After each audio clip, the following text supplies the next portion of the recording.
Je commence par exprimer la gratitude du gouvernement et du peuple du Mali à l'endroit de l'Organisation des Nations Unies pour les efforts et souvent les sacrifices consentis pour le retour de la paix et de la stabilité dans mon pays. Je remercie également mon frère M. Al-Khassim Wan, chef de la MINUSMA, pour la présentation du rapport du secrétaire général sur la situation au Mali. Je voudrais d'emblée souligner avec force que le Mali, pays en guerre contre le terrorisme et l'insécurité, continue de faire face à une crise multidimensionnelle consécutive à l'intervention en Libye qui lui a fait perdre les 2/3 de son territoire. Malgré le soutien international apporté depuis 2013, la situation sécuritaire, malheureusement, n'a fait qu'empirer. L'insécurité qui était localisée dans le nord du pays s'est répandue au centre avant de se propager sur tous les territoires et aujourd'hui atteindre les pays voisins et même certains pays côtiers. C'est dire que les résultats atteints n'ont pas été à la hauteur des attentes des populations maliennes et même celles de la région. Pour inverser cette tendance, le peuple malien a décidé de prendre son destin en main et de jouer pleinement sa partition. Dans cette perspective, le gouvernement du Mali a développé des stratégies et consenti des sacrifices énormes en investissant massivement dans son appareil de défense et de sécurité. Cet investissement a permis aujourd'hui une montée en puissance des forces armées maliennes qui enregistrent des résultats remarquables sur le terrain reconnus par les populations maliennes. Madame le Président, j'ai écouté attentivement les observations et je voudrais à présent répondre au nom du gouvernement du Mali au rapport du secrétaire général et à vos commentaires. Plusieurs membres du Conseil de sécurité ont souligné la nécessité de la mise en œuvre de l'accord pour la paix et la réconciliation issu du processus d'Alger. Je voudrais commencer par dire que le gouvernement du Mali est surpris que le rapport relève que les mouvements signataires ont dénoncé l'enrôlement de 2000 nouveaux éléments devant être déployés dans les régions du Nord dans le cadre du recrutement spécial. Le gouvernement n'a malheureusement, en tout cas, n'a reçu aucune plainte d'un quelconque groupe ou regroupement de mouvements dans ce sens. Toutefois, je voudrais rassurer que le recrutement spécial initié par l'état-major général des forces armées maliennes vise les éléments des groupes d'autodéfense ainsi que la récupération des armes. L'objectif final est la réduction de la violence dans les localités de stationnement. En aucune manière, ce recrutement ne saurait interférer avec le processus de désarmement, démobilisation et réintégration et réinsertion de l'accord dit DDR, qui concerne les combattants des mouvements signataires de l'accord, déjà enregistrés sur la base de données de la Commission nationale chargée du DDR. Le gouvernement du Mali tient à préciser qu'il reste pleinement engagé dans la mise en œuvre diligente et intelligente de l'accord pour la paix et la réconciliation issu du processus d'Alger. À cet égard, il rappelle que de sa signature à nos jours, la mise en œuvre a connu des avancées notoires qui ont été accomplies notamment sur le plan politique, sécuritaire, du développement, celui de la justice comme de la réconciliation. Les recommandations des Assises nationales de la refondation de décembre 2021 participent de l'engagement du gouvernement dans la mise en œuvre de l'accord, notamment celle relative à l'élaboration d'une nouvelle constitution pour instituer, entre autres, le Sénat et l'accélération du processus de décentralisation et de déconcentration de l'État. Je n'oublie pas ici les progrès réalisés dans le processus du DDR, comme cela a été rappelé par le représentant spécial, tout comme dans la participation de plus en plus significative des femmes dans le processus de paix, y compris au niveau du comité de suivi de l'accord. C'est le lieu pour moi de saluer encore une fois le rôle actif de l'Algérie et l'accompagnement de l'ensemble des pays qui participent à l'équipe de médiation internationale. Madame le Président, Mesdames et Messieurs les membres du Conseil, sur la situation sécuritaire, le gouvernement indique qu'avec la montée en puissance des forces armées maliennes, des résultats probants ont été enregistrés sur le terrain, notamment la neutralisation d'importants membres de Katiba terroristes, la récupération de matériel, la libération des localités du joug des terroristes, la destruction des sanctuaires terroristes et le retour de nombreuses populations déplacées. À la faveur de cette montée en puissance des forces armées maliennes, les populations maliennes ont également constaté, pour s'en réjouir, une nette amélioration, je le répète, une nette amélioration depuis décembre 2021 de la situation politique, sécuritaire, humanitaire, de même qu'une diminution significative des violences communautaires dans le centre du pays. Le gouvernement tient à rassurer qu'avec leur montée en puissance, les forces armées maliennes sont en mesure de prendre en compte les changements de la situation sécuritaire sur le terrain.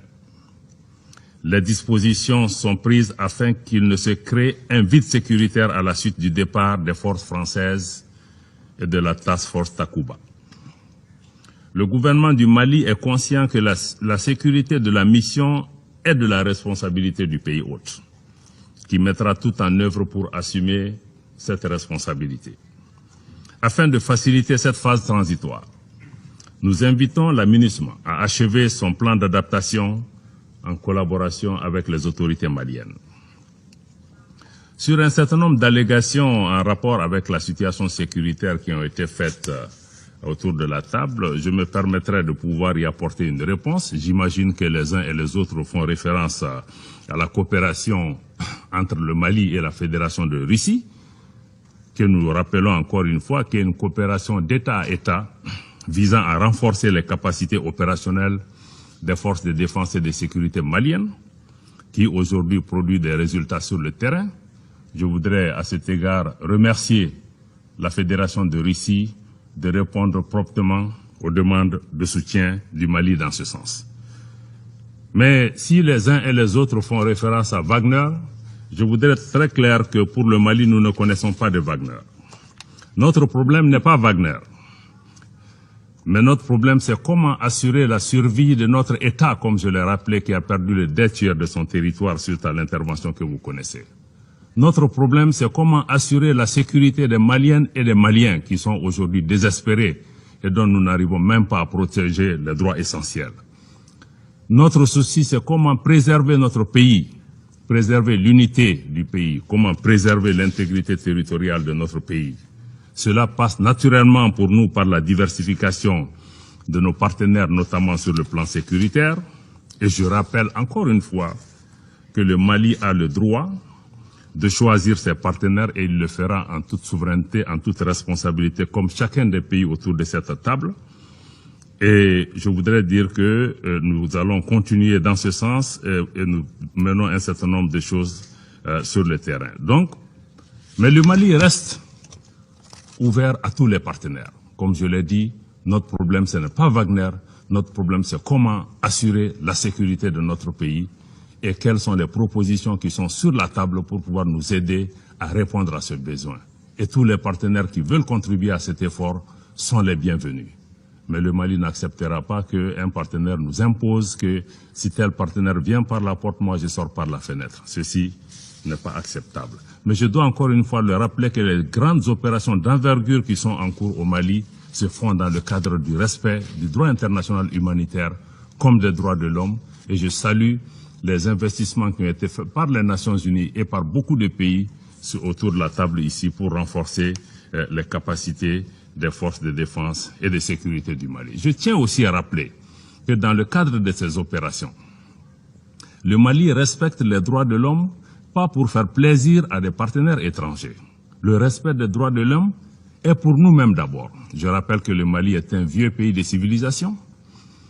Le Mali a enregistré une constitution dans le Moyen-Âge en 1325, la constitution de Kouroukanfouga, qui donnait une importance particulière au respect des droits humains.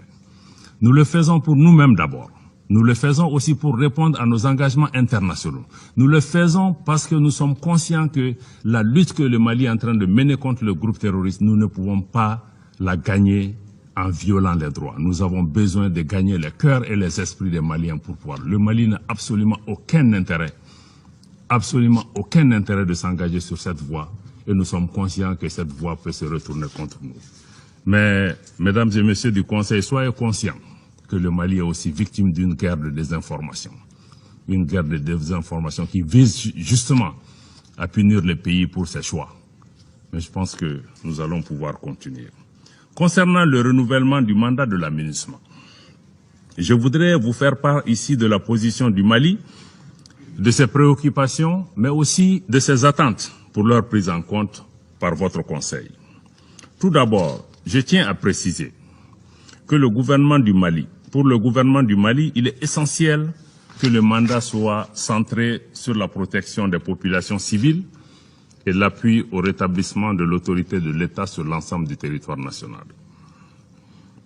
Dans cette perspective, il est indispensable de mieux définir et articuler la notion de protection des civils dans un contexte de guerre asymétrique, comme cela a été rappelé tout à l'heure par le distingué représentant de l'Inde.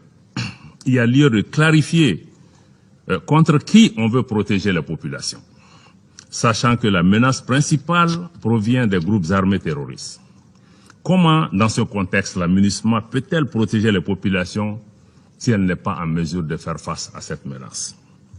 Dans ce contexte particulier, et comme l'a encore rappelé l'ambassadeur de l'Inde, le mandat de la MINUSMA doit obligatoirement prendre en compte la montée en puissance des forces de défense et de sécurité du Mali, qui sont désormais en première ligne face aux groupes terroristes, qui enregistrent certes des pertes, mais qui en infligent aussi énormément sur le terrain. De même, dans le cadre du renouvellement sus-évoqué du mandat de la MINUSMA et la demande d'appui aérien de Barkhane, le gouvernement du Mali exprime son opposition ferme à l'intervention sur son territoire de la force française Barkhane. Après la décision unilatérale de retrait de la dite force, qui a été aussi suivie par la dénonciation par le Mali des accords de défense avec la France. Nous en appelons donc au respect de la souveraineté de notre pays et des décisions prises par les autorités maliennes dans ce contexte. Ensuite, le gouvernement du Mali souligne la nécessité d'une meilleure coordination des actions de la MINUSMA avec l'État malien de manière à assurer une pleine efficacité dans l'application de son futur mandat. Le gouvernement du Mali souligne également la nécessité pour la MINUSMA de travailler étroitement et véritablement avec les autorités et les parties prenantes maliennes pour aider le Mali à protéger ses populations civiles et à restaurer son autorité sur l'ensemble de son territoire. Sur les allégations de restrictions imposées à la MINUSMA, il est important que le gouvernement malien, il est à préciser que le gouvernement malien n'a pris aucune mesure restrictive visant particulièrement ou spécifiquement la mission. La mise en place de mesures de restriction temporaire sur une partie de l'espace aérien national, qui est une décision souveraine, vise un double objectif.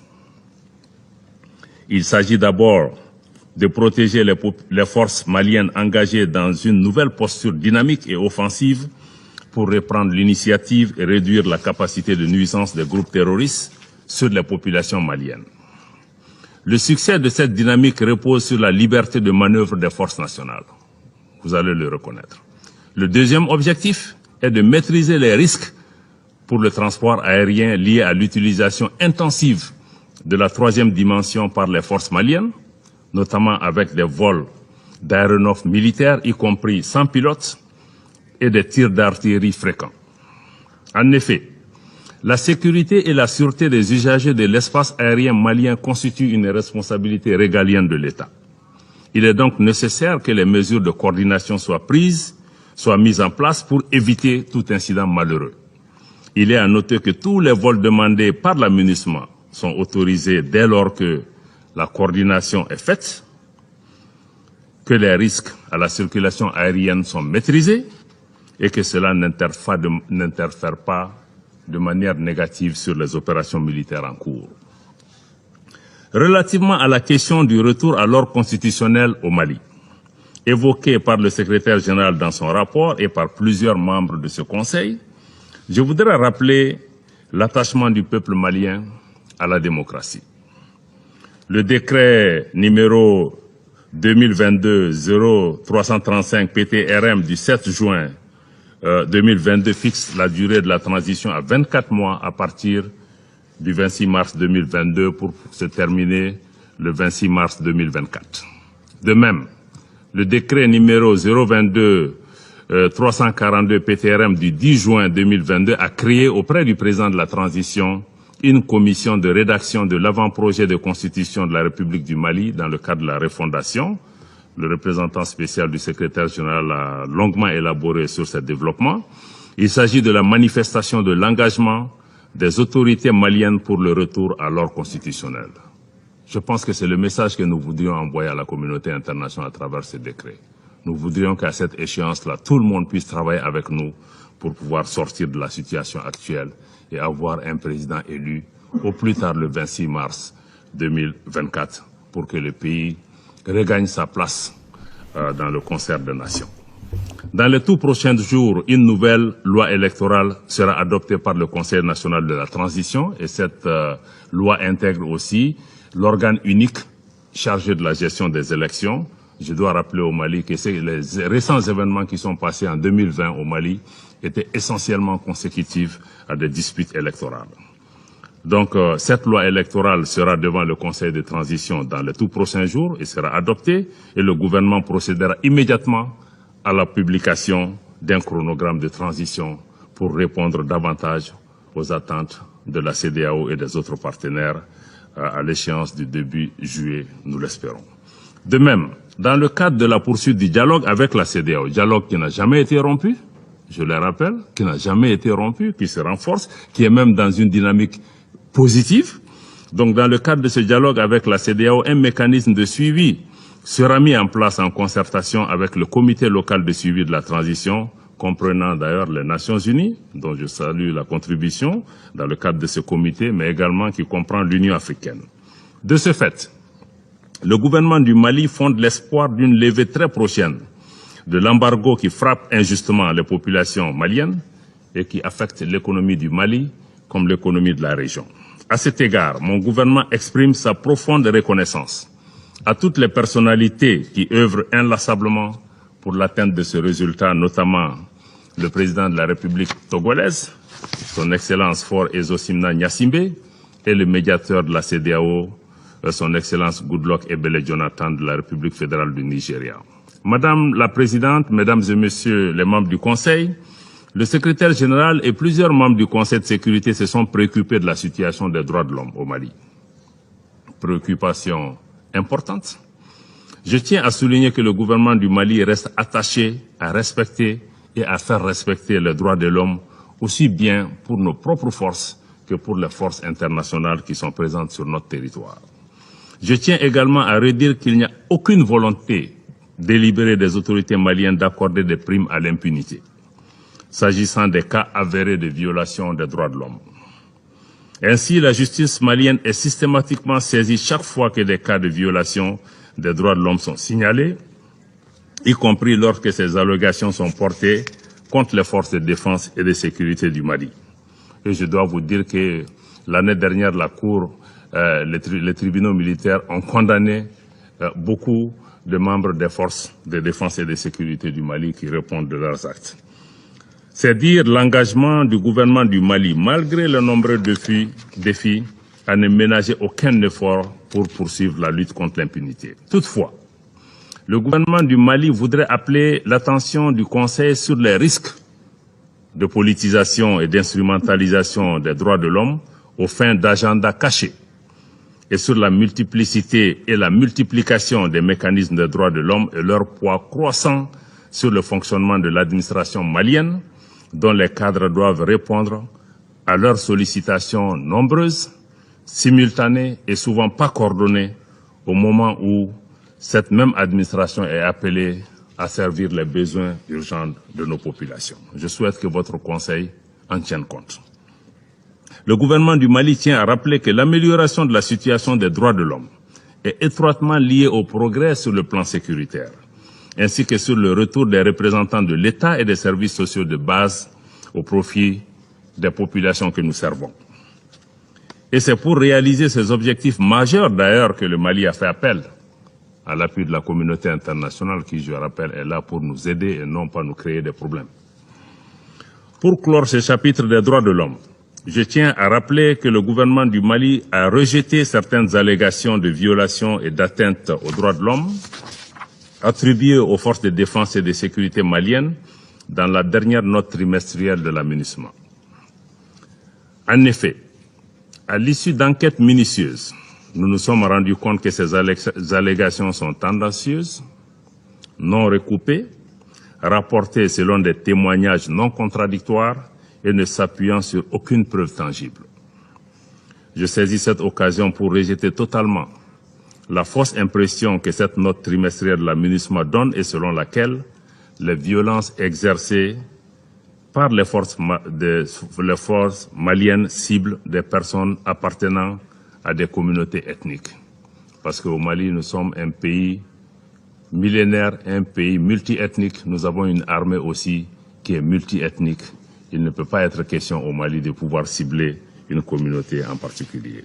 D'évidence, ces allégations ont pour objectif de ternir l'image des forces armées maliennes et de les discréditer vis-à-vis des populations et de la communauté internationale. Cependant, le gouvernement du Mali reste ouvert à tout dialogue constructif avec les organisations de défense des droits de l'homme, y compris la Commission nationale des droits de l'homme pour lutter contre l'impunité. Madame la Présidente, Mesdames et Messieurs les membres du Conseil, sur la dimension régionale, à laquelle beaucoup d'entre vous ont fait allusion, j'ai entendu plusieurs membres du Conseil regretter le retrait du Mali du G5 Sahel, y compris la force conjointe.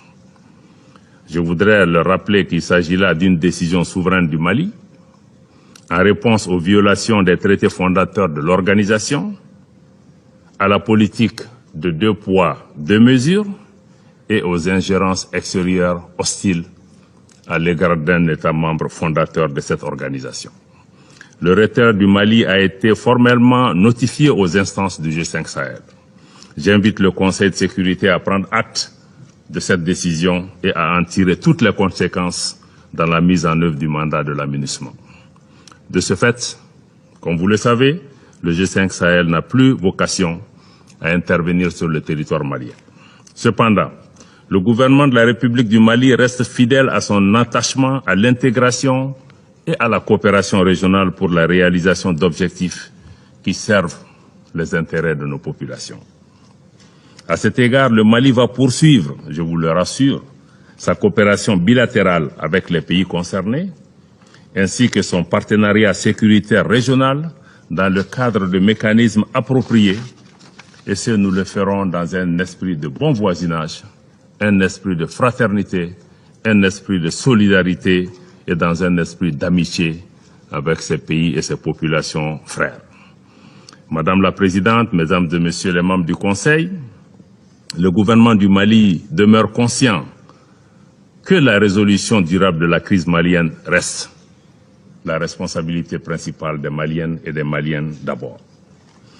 La partie malienne reste donc déterminée à jouer toute sa partition pour le retour de la paix et de la sécurité sur l'ensemble du territoire national, en faisant recours à divers leviers politiques, sécuritaires, ceux du développement socio-économique, comme ceux de la justice et de la réconciliation. Cependant, la réalisation de ces chantiers ambitieux requiert une lecture lucide, pragmatique, réaliste et holistique de la situation, mais également la compréhension, votre compréhension, votre accompagnement, votre soutien pour aller de l'avant. et le soutien de l'ensemble des partenaires du Mali. Le peuple et le gouvernement du Mali réitèrent leur appréciation et leur remerciement pour l'énorme contribution des Nations Unies aux efforts de stabilisation en cours de notre pays, à travers notamment la MINUSMA.